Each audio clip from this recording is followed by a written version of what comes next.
Welcome to the Panic Disorder and Agoraphobia Education Series. Although panic disorder and agoraphobia were once considered to be part of the same psychiatric disorder, they're now considered to be two separate disorders. However, we're going to talk about both of them in this series because they commonly occur together. Let's start with panic disorder. Panic disorder is characterized by recurrent and unexpected panic attacks. A panic attack, or fight or flight response, is a sudden rush of intense anxiety with symptoms such as rapid heart rate, shortness of breath, dizziness, or even a fear of dying. Panic attacks usually reach their peak within minutes, but people sometimes continue to feel anxious or exhausted after one occurs.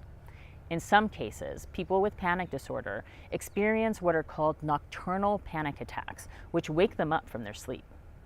It's common for those with panic disorder to worry about having another attack and to make changes in their behavior as a result of this fear.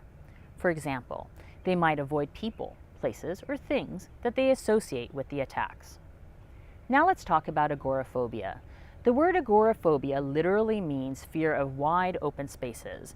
However, people with a diagnosis of agoraphobia might also have extreme fear or anxiety of other types of situations, such as being out of their home alone or being in a crowd, and they often try to avoid these feared situations.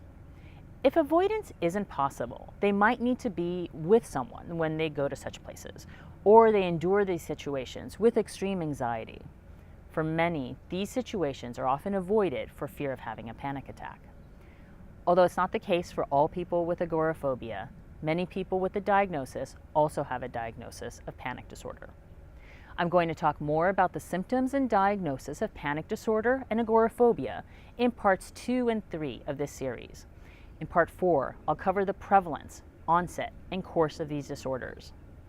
There's no simple explanation as to what causes panic disorder and agoraphobia. They can be caused by many factors which interact together to bring on the disorders, such as biological factors, stressful life events, and certain personality and psychological factors. I'm going to talk more about the causes of these disorders in part 5 of this series. There are treatments that help improve functioning and relieve many symptoms of panic disorder and agoraphobia. Recovery is possible. Finding the right treatment or combination of treatments can lead to improvements in symptoms, which in turn can lead to achievement of meaningful and fulfilling life goals. I'm going to talk about evidence-based psychosocial and medication treatments available in parts 6 and 7 of this series. And then we'll wrap up the series with a brief review of how family members can help in part 8. Join me next time to talk about the symptoms and diagnosis of panic disorder.